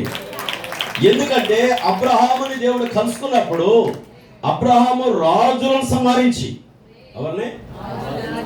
రాజులను సంహరించాడు. తన తమ్ముడైన లోతుకు కలిగిన ఆస్తిని, భార్యను, పిల్లలను, లోతు ఉంటున్న సొదొమ రాజులను మరొక రాజులు ఎత్తుకుపోయినప్పుడు రాత్రే అబ్రహాము తన దగ్గర నమ్మకస్తులైన వారిని, యుద్ధము చేయటం రాదు వాళ్ళకి, సరైన కత్తులు లేవు, సరైన ఏమీ లేవు వాళ్ళ దగ్గర, వారికి కలిగి ఉన్న చిన్న చిన్న కొడవలంట, ఆ పనిముట్లు పట్టుకుని రాత్రే అబ్రహాముతో వెళ్ళిపోయారంటే. హల్లెలూయా. ఎన్ని వందల కిలోమీటర్లు వెళ్ళారో, లేక ఎన్ని కిలోమీటర్లు వెళ్ళారో యుద్ధం చేయడానికి మనకు తెలియదు, కానీ రాత్రి విజయం పొందేశారు వాళ్ళు. చెప్పడం కొడతారు మన ప్రభుకి. ఈరోజు నేను ప్రేమతో చెప్తున్నా, నీ సహోదరుడు కష్టంలో ఉంటే రాత్రే నీవు నీ వ్యక్తిగతంగా హాల్ అండ్ ప్రేయర్ పెట్టుకో. నీ కుమారుడిని మరణములను జీవులో దాటించడానికి, నీ కుమార్తెను మరణములను జీవులో దాటించుకోవడానికి, నీ బిడ్డల బుద్ధులు మారడానికి, నీ భార్య స్వభావం మారడానికి, నీ భర్త స్వభావం మారడానికి నువ్వే ప్రత్యేకంగా అబ్రహాము వలె హాల్ ప్రార్థన పెట్టుకుని హాల్ ప్రార్థనలో పోరాడి, యాకోబు పోరాడి దేవుని గెలిచినట్లుగా అబ్రహాము యుద్ధము చేసి తన సహోదరుడి ఆస్తిని తనను ఎలాగైతే పట్టుకొచ్చాడో ఆ విధంగా నువ్వు ప్రార్థనలో పోరాడగలిగితే దేవుడు నమ్మదగినవాడు. ఆయన అంటాడు, నన్ను అడుగు వారికి సమృద్ధిగా నా ఆత్మనిచ్చే దేవుడను, నన్ను వెతుకు వారికి నేను దొరికే దేవుడను. హల్లెలూయా. నాకు ప్రార్థించిన వారికి నేను సమీపంగా ఉన్న దేవుడను. నా బిడ్డలారా, ప్రేమతో చెప్తున్నాను, మన యొక్క గృహాలలో ఎందుకు మన పనులు అవ్వట్లేదు? ఎందుకు మనము అందరి వైపే చూస్తున్నాము తప్ప, మరి భూమి మీద అత్యంత గొప్పవాడైన అబ్రహాము సంతానములో పారిభాగస్థులమైన మనము ఎవరి వైపే మనం ఎందుకు చూడాలి? అబ్రహాముకి ఆశీర్వాదం ఇచ్చిన దేవుడే ఈరోజు నీకు తండ్రి అయి ఉన్నాడు. ఆయన రక్తం ద్వారా నీ పాపాలు క్షమించబడ్డమే కాదు, నీవు ఆయన మరణము ద్వారా నీ పాపములను చచ్చి ఆయన తిరిగి లేచినప్పుడు నువ్వు ఆయనతో పాటు లేపబడ్డావు.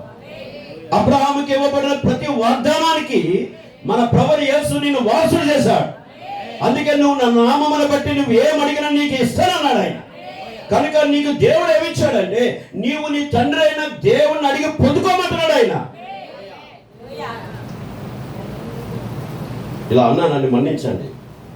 మనము కూడా దేవుడి దగ్గరికి వెళ్ళి ఖచ్చితంగా ప్రార్థించి దేవుడు ఇచ్చే వరకు కొంచెం ఆగి వెయిట్ చేస్తుంటే దేవుడు ఏదైనా చేయగలడు.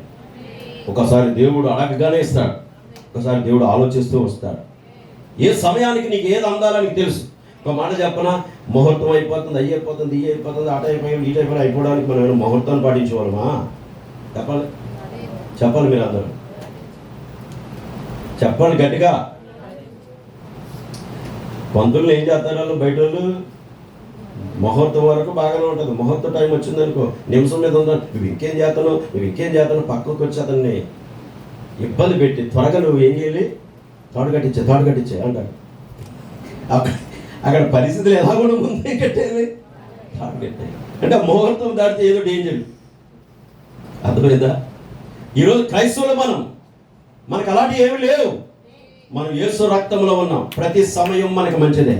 ఆయన నామం పేరట ఏ సమయంలోనూ ప్రార్థన చేస్తే ఆ మంచి దేవుడు నీ జీవితంలోకి వస్తాడు. ఆ మంచి దేవుడు అద్భుతములు చేయడం ప్రారంభిస్తాడు. హల్లెలూయా, స్తుతి కలుగును గాక. ఆయన అన్నిటినీ మంచిది అన్నాడు. ఆయన ఏ రోజు చెడ్డది లేదు, అంతా మంచిదే. నువ్వు ఆయన నామములో ప్రార్థన చేసిన సమయం మంచిదే. చూసావా, బోలని కావాలనుకుంటే యేసు ప్రభు వద్దు మాకు లోకం కావాలనుకుంటే నీకు బోలంత సమాచారాలు ఉంటాయి. నీకు శుభ గడియ ఉంటుంది, ఆపద గడియలు ఉంటాయి, దుఃఖ గడియలు ఉంటాయి, బాధ గడియలు, బోలంత క్యాలెండర్ అంతా అయ్యే ఉంటాయి. యేసు కాదనుకుంటే అవన్నీ మనకు వస్తాయి. కానీ యేసు కావాలనుకుంటే అవి ఏమో మనకు ఉండవు. ప్రతి క్షణము మనకు నూతనమైనదే, ఆనందమైనదే, సంతోషమైనదే. హల్లెలూయా, దేవుడికి స్తుతి కలుగునుగా. ఇక్కడ రాత్రే యాకోబు పెనుగులాడాడు, పోరాడాడు. రాత్రే నువ్వు నన్ను ఆశీర్వదిస్తాను కానీ నేను వదలను అన్నాడు. దేవుడు ఖచ్చితంగా వదిలిపెట్టాలంటే వదలట్లేదు. అతను వదలట్లేదు. అదేం పొట్టో కానీ చాలా గట్టిగా పెట్టుకున్నాడు. యాకోబు వదలట్లేదు. నువ్వు నన్ను దీవిస్తేనే తప్ప నేను ఈ రాత్రి నిన్ను వదిలిపెట్టాను.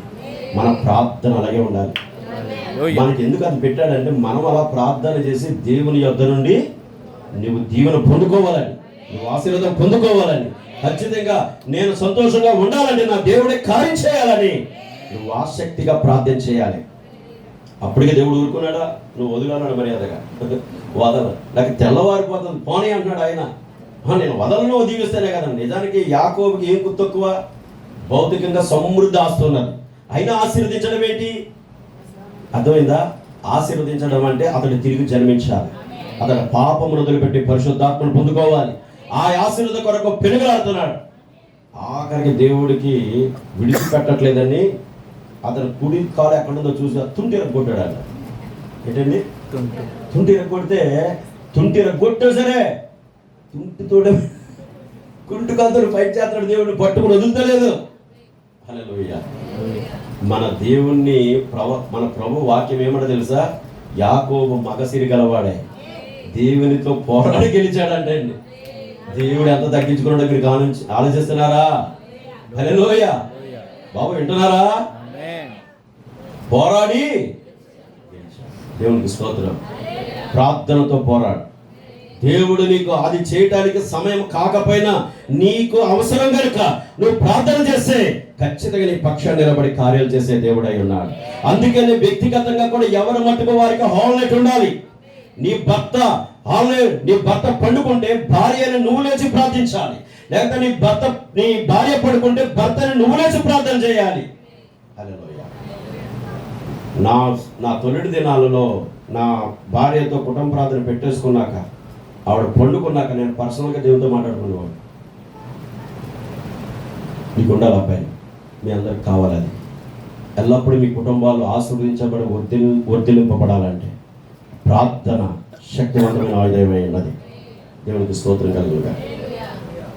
ఓకే, ఈ ముగిస్తున్న సమయం. ఆమేన్. హల్లెలూయా, హల్లెలూయా. ఎంత అద్భుతమైన దేవుడు.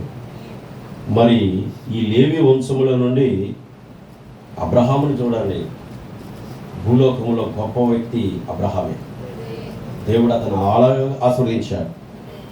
ఆ గొప్ప వ్యక్తిలో నుండి ఎవరు వచ్చారంటే ఇస్సాకు వచ్చాడు, యాకోబు వచ్చాడు. యాకోబులో నుండి 12 గోత్రాలు వచ్చాయి. హల్లెలూయా. ఇప్పుడు మన దేవుడు చూడండి, అబ్రహామును ఆశీర్వదించాడు. ఆశీర్వదించిన తర్వాత అబ్రహాము తన కొల్లగొల సొమ్ములో ఏమిస్తున్నాడు? దేవునికి 10వ భాగం ఇస్తున్నాడు. ఇస్తున్నప్పుడు దేవుడు అది తీసుకుని ద్రాక్షారసం ఇస్తున్నాడు. రొట్టెను ద్రాక్షారసం. హల్లెలూయా. అందుకని ఆదికాండం 14వ అధ్యాయంలో మీరు చూసినప్పుడు 12వ అధ్యాయంలో వాక్యముగా ప్రత్యక్షమయ్యాడు దేవుడు. అక్కడ కనబడలేదు అబ్రహాంకి. 14వ అధ్యాయంలో మాత్రం ఆయన థియోఫనీ శరీరంలో కనబడ్డాడు. నీకు కూడా అంతే. దేవుడు ఆ స్టార్టింగ్ వాక్యంతో మాట్లాడతాడు. స్వరంతో మాట్లాడతాడు.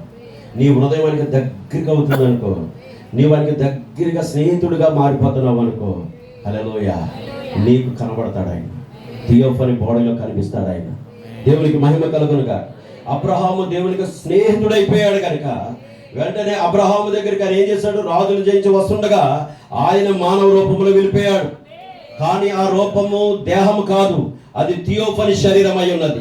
ఆ థియోఫనీ శరీరములో ఆయన అబ్రహాము దగ్గరికి వెళ్ళి అబ్రహామును దీవించడం మనం చూస్తున్నాం. దేవునికి మహిమ కలుగును గాక. ఇక్కడ దశమ భాగం గురించి ప్రవక్త వివరిస్తున్నాడు.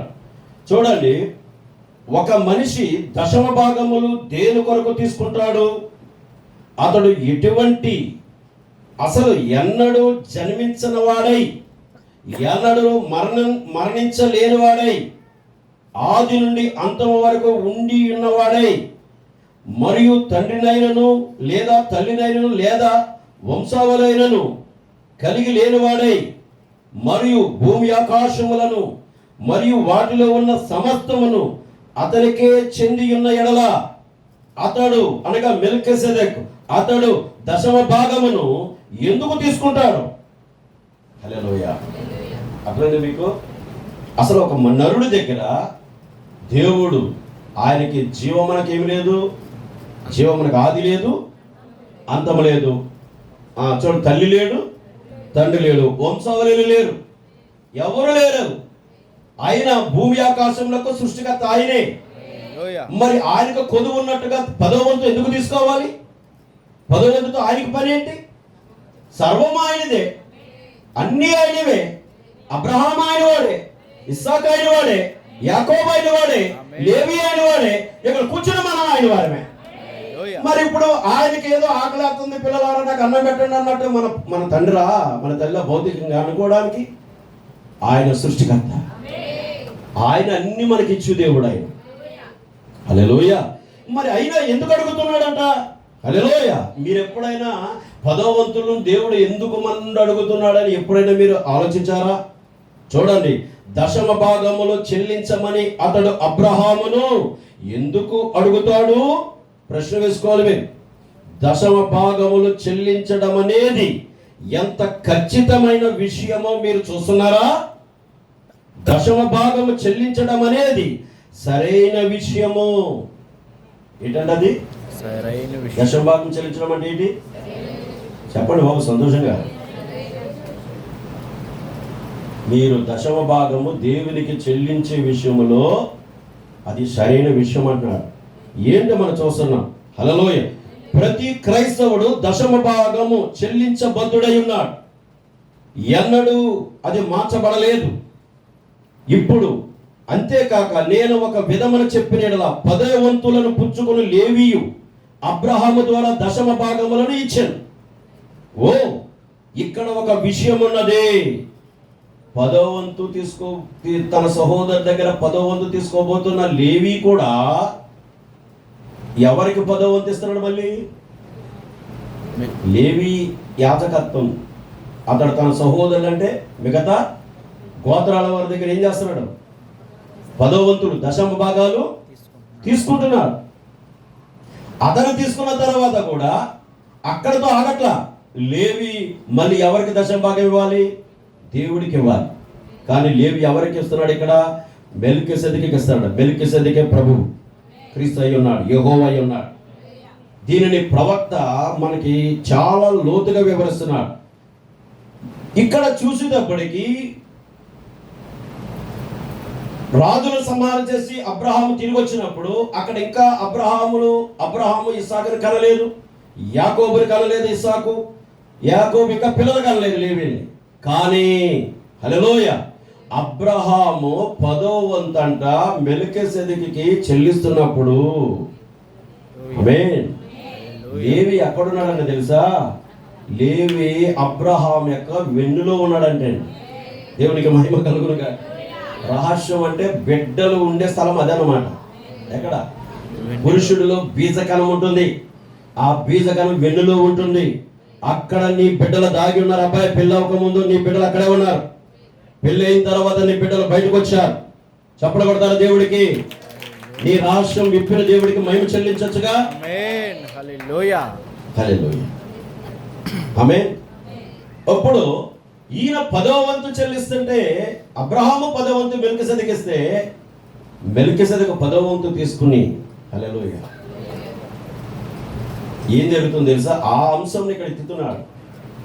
తన సహోదరుల దగ్గర 10వ వంతులు తీసుకోవాల్సిన లేవి తన తాత ముత్తాత అయిన అబ్రహాము కడుపులో ఉండి ఎవరికి 10వ వంతు చెల్లిస్తున్నాడు? మెల్కీసెదెకు 10వ వంతు చెల్లిస్తున్నాడు. 4 తరాలలో. అంటే అతను ఎప్పుడు రావాలంటే ఇస్సాకు రావాలి, ఇస్సాకు తర్వాత యాకోబు రావాలి, యాకోబు తర్వాత ఇంకా 2 అన్నదమ్ములు పుట్టాలి, ఆ తర్వాత వస్తాడు 4వ తరం కింద. హల్లెలూయా. మరి వచ్చిన ఈ తరము అతను ఇంకా భూమిలో రాకమునిపే అతడు 10వ భాగం అంట ఎవరిలో నుండి చెల్లిస్తున్నాడు? తన ముత్తాతైన అబ్రహాము నుండి చెల్లించేస్తున్నాడు. చప్పట్లు కొట్టండి అయ్యా, ఎంత రహస్యం ఇది. ఈ రోజు నువ్వు దేవునికి 10వ భాగం ఇస్తున్నావంటే నీ వెనకున్న 4వ తరం మీదకి దేవుని ఆశీర్వాదం వెళ్ళినట్లు నువ్వు చెల్లిస్తున్నావు. అర్థమైంది అన్నది. నువ్వు 10వ భాగం నీ కష్టార్జితం, నీ జీవనంలో 10వ వంతు పట్టుతున్నావంటే నీ వెనకాల రాబోతున్న 4వ తరానికి నువ్వు ఆశీర్వాదాన్ని ఇస్తున్నావు. సంతోషమైన నీకు ఈ మాట. చాలా మంది 10వ వంతు ఇవ్వడానికి ఎంత ఆలోచిస్తారు, ఎంత బాధపడతారు, ఎంత ఇబ్బంది పడుతూ ఉంటారు. కానీ నా సంఘంలో 100కి 90% 10వ వంతులు చెల్లించే వారు నేను పొందుకున్నందుకు ప్రభుకి ఎంతో మహిమ కలుగును గాక. ఆమేన్. ఎందుకనగా దేవుడు సత్యమై ఉన్నాడు. సత్యాన్ని సత్యంగా మీకు బోధించినప్పుడు మీరు సత్యంలో జన్మించారు కనుక సత్యవంతులు సత్యముతోనే నడుస్తారు, సత్యము కొరకు నిలబడతారు. దేవుడికి స్తుతి కలుగును గాక. ఓ హల్లెలూయా, హల్లెలూయా. చూడండి, ఇక్కడ నేను చెప్పి క్లోజ్ చేస్తున్నాను. అతడు అసలు భూమి మీదకు రావడానికి 4 తరముల ముందే అతడు మెల్కీసెదెకుకు 10వ భాగం చెల్లిస్తున్నాడు. ప్రభు నామము స్తుతించబడును గాక. అందుకనే 10వ భాగాలు ఎవ్వరు నొక్కకండి, ఎవ్వరు 10వ భాగాలు మీరు ఆపుకోకూడదు. ఇచ్చుట దేవుడి విషయమై ఉన్నదంతే. మీ భర్తలతో మీ భార్యలతో ఎక్కడైనా మీరు ఉంటే చెప్పుకోండి, సరి చేసుకోండి. అననీయ సఫీరాలు ఇచ్చే విషయంలో ముందుకొచ్చి ఆగి వారు మళ్ళీ వెనక్కి వెళ్ళారు. చూసారా, వారు సంఘంలోనే లేరు. వారి వెనకాల రావాల్సిన తరానికి ఆశీర్వాదం కూడా ఇవ్వకుండా చనిపోయారు. ఇప్పుడు గుర్తుపెట్టుకోండి, దేవుని భాగం దేవునికి సంతోషంగా ఇవ్వండి. దేవుడు సంతోషం ఇచ్చేవారిని ఆయన దీవించు దేవుడై ఉన్నాడు. హల్లెలూయా. ముందు నిర్ణయం నుండి అసలు బయటకు రావడం 4 తరముల ముందే మెల్కీసెదెకు 10వ భాగం చెల్లిస్తున్నాడు. ఆమేన్. దీని లేఖనంలో మనం చూస్తూ వస్తున్నాం. ఎందుకంటే ఇర్మియా 1:4లో ఇట్లు ఉన్నది. దేవుడు ఇట్లు చెప్పాడు, నీ తల్లి గర్భములో నీవు రూపింపబడక మునిపే నేను నిన్ను ఎరిగి తిని, నేను నిన్ను ప్రతిష్ఠించి తిని, జనములకు ప్రవక్తగా నిన్ను నియమించి తిని. అప్పుడు నీవు ఏమి చేశావని నీవు చెప్పగలవు? నేనేమి చేశానని నేను చెప్పగలను? కరుణించేవాడు దేవుడే. జగత్తు పునాదికి ముందే దేవుడు మనల్ని ఎరిగి ఉన్నాడు. ఓ మై లార్డ్, హల్లెలూయా. కనుక ఏ ఒక్కరు నశించకపోవడము ఆయనకి ఇష్టం లేదు, ఖచ్చితంగా ఇష్టం లేదు. కానీ ఆయన దేవుడై ఎవరు రక్షించబడతారో ఎవరు రక్షించబడరో ఎరిగి ఉంటాడు. ఆయనకు ఏమీ తెలియనట్లే ఆయన ఎరగని ఎడల లోకం అసలు రూపించబడక ముందే ఎవరు ఎత్తబడతారో ఆయన ఎరిగి ఉండకపోతే అప్పుడు ఆయన దేవుడు కానట్లే. ఆయన అనంతుడైన ఎడల ఆయన అసలు భూమి రూపించబడక ముందే భూమి మీద ఉండబోవు ప్రతి దోమ, ప్రతి ఈగ, ప్రతి పేను, ప్రతి కీటకం, ప్రతి పురుగు ఆయన ఎరిగి ఉన్నాడు. అది నిజం. ఆయన సమస్త విషయములను ఎరిగి ఉన్నాడు. జగత్తు పునాది వేయబడక ముందే, హల్లెలూయా, హల్లెలూయా, ఆయన మనల్ని ఎరిగి ఉన్నాడు. ఆయన మనం ఎరిగి ఉండి మనల్ని ముందుగా ఏర్పరచుకున్నాడు. అని పరిశుద్ధ గ్రంథంలో రాయబడి ఉన్నది. దేవుడికి స్తోత్రం కలుగును గాక. హల్లెలూయా. ఎప్పుడైనా సరే పొరపాటున ఏ మార్గంలో మీరు వెళుతున్నప్పుడు ఏ కుక్క మీద పడుతున్నా సరే భయపడకండి. జగత్తు పునాది వేయబడక మనపై నీకంటే దేవుడు ఎరిగి ఉన్నాడు. నాతో నీకు పని లేదు, నువ్వు వెళ్ళిపోని చెప్పాలి. వాక్యం పలకండి. రోజు పడుకున్న ముందు దోమచ్చు విన్నదనుకో ఆగా కంగారు పడకండి. జగత్తు పునాది వేయబడక మనపై ప్రణాళికలో ఉన్న బిడ్డని నువ్వు నన్ను నేను తొందర పెట్టకు, నువ్వు వెళ్ళిపో. సిద్ధార్థం చెప్పడానికి మీకు ఏదైనా జ్వరం వస్తే చెప్పండి. జగత్తు పునాది వేయబడక మనపై ప్రేమ చేత నేను క్రీస్తులో రక్షించబడిన వ్యక్తిని, ఆయన పొందిన దెబ్బలతో నేను స్వస్థత పొంది ఉన్నాను. జ్వరమ నాతో నీకు పర్లేదు, వెళ్ళిపో అని చెప్పు. నువ్వు గుండె జబ్బుతో బాధపడుతున్నావా చెప్పు, గుండె చెదిరి వారు బాగు చేయ దేవుడు నేనని చెప్పాడు ఆయన. జగత్తు పునాది వేయబడక మనపై ప్రేమ చేత క్రీస్తులో ఉన్నాను నేను. ఓ గుండె జబ్బు నాతో నీకేం పని అని చెప్పు. ఒకవేళ అది నేను ప్రశ్నించద్దు, ఎందుకు అలా చెప్తున్నావు నేను అంటాను. నేను రూపాంతరం చెంది, నా శరీరం రూపాంతరం చెంది ఎత్తబాటులోకి వెళ్ళిపోవడానికి దేవుడు నన్ను నియమించుకున్నాడు. మరణమా నాతో నీకు పని లేదు, నువ్వు వెళ్ళిపోవచ్చు. చెప్తారు ఇంత ధైర్యంగా? చెప్తారా? చెప్పినప్పుడే మీరు సంతోషాన్ని పొందుకుంటారు. చెప్పకపోతే దెయ్యం మిమ్మల్ని రోజు బాధిస్తుంది, రోజు దుఃఖ పెడతా ఉంటుంది, రోజు బాధ దుఃఖము వేదన అనేది మీకు వస్తూనే ఉంటుంది. కానీ మీరు మాట్లాడవలసిన వారే ఉన్నారు. మీరు ఉద్యోగులున్నా మాట్లాడండి, పనుల్లో ఉన్నా మాట్లాడండి, మీరున్నా మాట్లాడండి. హల్లెలూయా. మీరు ఏ స్థలంలో ఉన్నా సరే వాక్యాన్ని పలుకుతూ ఉండండి. పలుకుతారా? కనుక ఈరోజు ప్రసంగముగా వదిలేయద్దు, దేవుడు మీతో మాట్లాడిన విషయంగా తీసుకోండి. ఇది ఒక ప్రసంగం మీరు వదిలేస్తే మీరు ఏమీ పొందలేరు. దేవుడు పాస్టర్ గారు నుండి నాతో మాట్లాడాడని మీరు నమ్మితే ఈ సమయం నుండి ప్రార్థించడం ప్రారంభించు. నీకేం కావాలో దేవుడిని అడుగు. ఎంతకాలం నువ్వు ఆ విధంగా ఉండటానికి ఇష్టపడతావు? దేవుడు నేను దరిద్రుడిగా ఉంచడానికి ఇష్టపడట్లేదు, నేను ఎందుకు పనికిరానులాగా ఉంచడానికి ఇష్టపడట్లేదు. ఆయన కుమారుడు నువ్వు నీ తండ్రిని దేవుని దగ్గర చెప్పాలి. నీకు ఇల్లు లేదా? మోకాలు వేసి ఉపవాసం ప్రతిష్ఠించుకుని దేవునితో మాట్లాడు. నీ ఇంట్లో పరిస్థితులు ముందుకు వెళ్ళట్లేదా? ఉపవాసం ప్రతిష్ఠించుకుని ప్రార్థన చేయి. అలాగే కుటుంబ పరిస్థితులన్నీ కూడా సరైన విధానం లేనట్లయితే ఖచ్చితంగా ఆ ఇంటిని బాగు చేసుకోవాల్సిన బాధ్యత తల్లికైనా ఉండాలి, తండ్రికైనా ఉండాలి, పిల్లలకైనా ఉండాలి. ప్రతిరోజు కూడా మనం అందరి ఎదుట ఏమి అభివృద్ధి లేని వీళ్ళు ఎలాగున్నారేంటి, ఎన్ని సంవత్సరాలు చర్చలకు వెళ్తున్నారు, ఎన్ని సంవత్సరాలు వాక్యం వింటున్నారు, వీళ్ళ బతుకులో మార్పు రావట్లేదు, వీళ్ళకి దీవెన రావట్లేదంటే అని ఏ ప్రజ మనం అనుకుంటున్నట్లు ఈ రోజు నువ్వు స్టార్ట్ చేయి. ఇది సత్యమైతే మీరు ఖచ్చితంగా నమ్ముతారా? మీరు అన్ని కలిగి ఉన్న 3 పూటలు నాకు చేపల పులుసు వెళ్ళిపోతుంది, లేకపోతే నాకు మట్టకిడిసిన పులుసులు వెళ్ళిపోతాను, అయ్యి వెళ్ళిపోతాను, ఈ వెళ్ళిపోతానంటే ఉపయోగం లేదు. పొట్ట పూజ కాదు మనకు కావాల్సింది. మనకు కావాల్సిన ఆత్మ సంబంధమైన వాక్య ప్రత్యక్షత పొందుకోవాలి. తినండి, రుచికరమైన ఆ పదార్థాలు తినండి, అది ముఖ్యం కాదు. మీ పని, మీ బాధ్యత మీరు ఎలా కావాలని దేవుడు ఆశిస్తున్నాడు అంటే మీరు ఆయన వల్ల నిలబడాలి, మీరు ఆయన వల్ల జీవించాలి, మీరు ఆయన వల్ల మాట్లాడాలి, మీరు ఆయన వల్ల సాహస కార్యాలు చేయాలి. మీరు అది కావాలి ఆయన. ఓకేనా? అందరూ ఆయన వాక్యాన్ని నమ్మండి, ఆయన వాక్యాన్ని కట్టుకోండి, ప్రార్థించండి.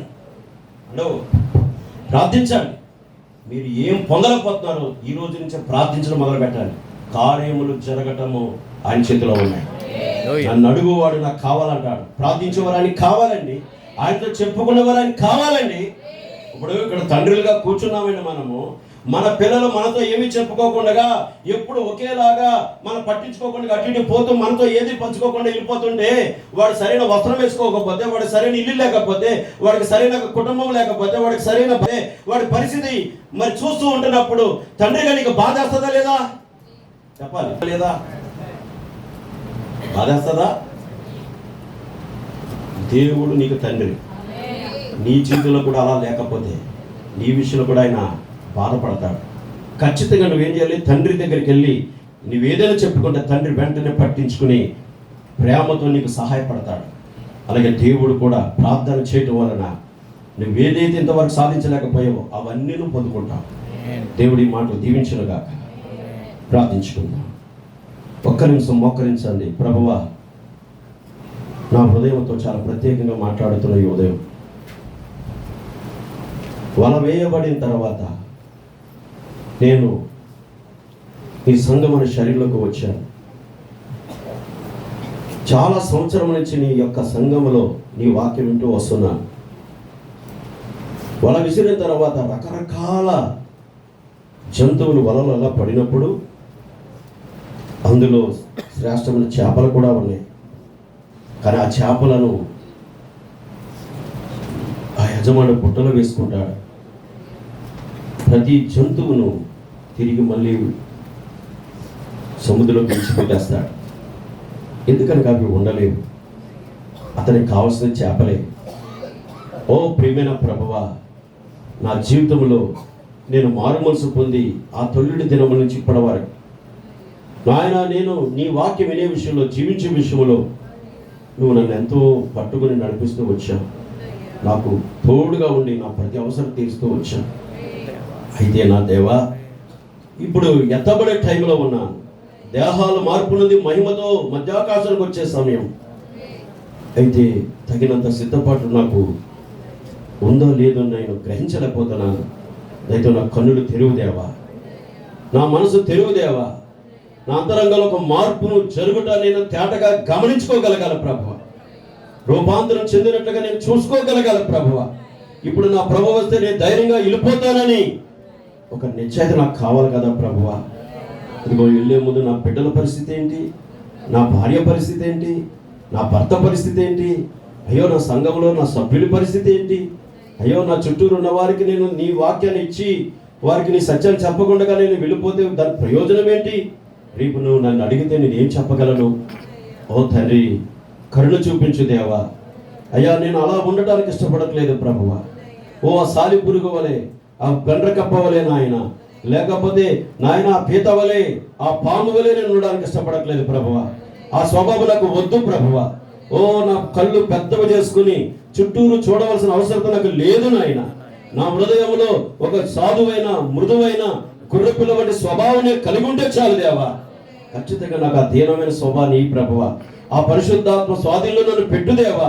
మనుషుల యొక్క ఆధిపత్యం నాకు అవసరం లేదు, కానీ నీ పరిశుద్ధాత్మ నాయకత్వంలో ఒక దీనమైన గొర్రెపిల్లగా నా స్వభావాన్ని మార్చు నాయన. ఖచ్చితంగా మనము దేవుని బ్రతిమలాడుకోవాలి పెట్టారా. అంతేకాదు, ఇదిగో దేవుడు ఎంతో నమ్మదగిన దేవుడు. నువ్వు 10వ భాగం ఇచ్చుట వలన నువ్వు కాదు కానీ నీ వెనక నుంచి రాబోతున్న అయ్యో ఆ యొక్క 4వ తరం మీదకి దేవుని ఆశీర్వాదం వెళ్ళినట్లు నువ్వు వీలు కల్పిస్తున్నావు. వారికి మార్గము తెలుస్తున్నావు. వారు బయటకు వచ్చినప్పుడు వారు దేవుని చేత దీవించబడే వారుగా ఆ తరానికి నువ్వు మార్గం చూపుతున్నావు. కనుక ఓ నా ప్రియ సహోదరి సహోదరుడా, ప్రభు ఇచ్చిన ఆశీర్వాదాన్ని మనము పోగొట్టుకోకూడదు. ఖచ్చితంగా మనము దేవుని ఆశీర్వాదం, దేవుని సంపదను, దేవుని భాగం దేవునికి మనం ఇవ్వాల్సిన వారమై ఉన్నాం. అలా ఇచ్చుట వలన దేవుని యొద్ద నుండి మనం నిత్య జీవాన్ని పొందుకుంటున్నాము. కనుక మనం అందరము కూడా ఒక్కసారి యోచించుకుందాము. ఓ ప్రియమైన ప్రభువా, నా హృదయము సరిచేదేవా, నా హృదయం సరిచేదేవా, నా మనసులో సరైన మార్పు తీసుకురా ప్రభువా. నాలో నాయన ఎవరి మీద పెత్తనం చేసే మనసు నాకు వద్దు నాయన. నా జీవితంలో దేవా, నేను నీ చేత నడిపించబడే గొర్రె పిల్లగా నన్ను నీ ఎదుట ఉంచుకో దేవా. నా యొక్క నడవడిక ద్వారా సంఘము దీవించబడినట్లుగా నన్ను ఉంచు దేవా. నా ప్రవర్తన అంతటిలో నిన్నే మహిమపరిచేవాడిగా నన్ను ఉంచు ప్రభువా అని పరిశుద్ధాత్మ సమర్పించుకుందాం. హల్లెలూయా, హల్లెలూయా, హల్లెలూయా, హల్లెలూయా. ఒక్కసారి అందరూ ప్రార్థించుకోండి. ఎందుకంటే దేవుడు నమ్మదగిన వాడు, కృపగల దేవుడైన, ప్రేమగల దేవుడైన, జాలిగల దేవుడైన ప్రియ కుమార్తె కుమారుడా, ఆ పరిశుద్ధాత్మ, ఆ గొప్ప ఆదరణ, పరిశుద్ధాత్మ యొక్క నడిపింపు, అభిషేకం కొంచెం కూడా నుండి దూరం వెళ్ళకూడదు. ఆయన నీ మీద నిలబడాలి, నీలో ఉండాలి. నీ చేయు పనులన్నీ దీవించాలి. ఆయన ప్రతి స్థలంలో నువ్వు ఆయనకు సాక్షిగా ఉండాలి. ఆయన ప్రేమగా నువ్వు మారాలి, ఆయన ప్రేమగా నిలబడాలి. అదే దేవుడు నిన్ను కోరుచున్నాడు. ఒక్కసారి ఓ నా ప్రియుడా, నా జీవితంలోకి రా ప్రభువా, నన్ను నింపుదేవా. ఓ అప్పగించుకుందాం. హల్లెలూయా. నీ స్వభావంలో ప్రియ బిడ్డలారా, మీ స్వభావంలో ఎక్కడ మీరు తప్పుడు అడుగులు వేస్తున్నారు, ఎక్కడ పరిశుద్ధాత్మ దుఃఖపడులాగున మీరు క్రియలలో పాడైపోతున్నారో ఒక్కసారి మీరు కూడా పరీక్షించుకోండి బిడ్డలారా. పరిశుద్ధాత్మను దుఃఖపరచద్దు. విమోచన దినం వరకు మీరు ముద్రించబడి ఉన్నారు. కనుక ఓ ప్రియమైన తండ్రి, ఓ నీకు ఎల్లప్పుడూ దేవా నా హృదయమంతటితో నాయనా నా జీవితానికి ఇచ్చినట్టును, నా భాగములు నమ్మకం ఇచ్చుటకును, ప్రభువా నీ సమాజంలో నేను దీనమైన గొర్రె పిల్లగా జీవించుటకును, ఓ నేను నా కుటుంబంతో పాటు నాయనా నాకు అప్పగించిన ప్రతి పనిని పరిపూర్ణం చేయుటకును నీ పరిశుద్ధాత్మ నాకు తోడుగా ఉంచు నాయనా అని బ్రతములాడుకున్నట్లయితే పరిశుద్ధాత్మ మిమ్మల్ని దాటి వెళ్ళలేడు. ఒక సహాయం చేయడానికి ఇష్టపడుతున్నాడు ఆయన.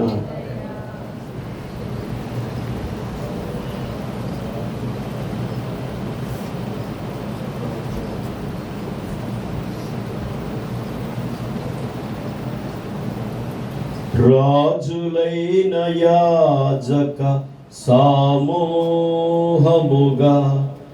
ఏర్పరచబడిన వంశమై లేచి నిలబడదు, పరిశుద్ధ జనమై నీ సొత్తైన ప్రజగా నన్ను చేసితివే. ఎంతో ప్రేమించి నాకై తెంచి ప్రాణము అర్పించితివే. విలువైన రక్తం చిందించి నన్ను విమోచించితివే.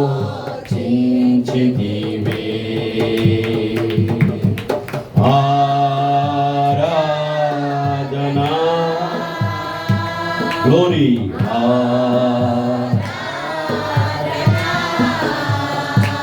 ఆమేన్. యేసయ్యా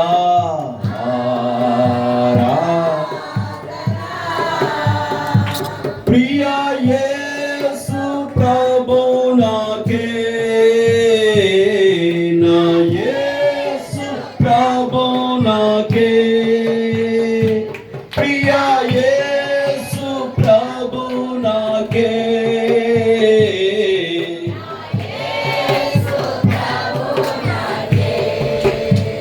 ఎంతమంది ప్రభువుని పెట్టారా?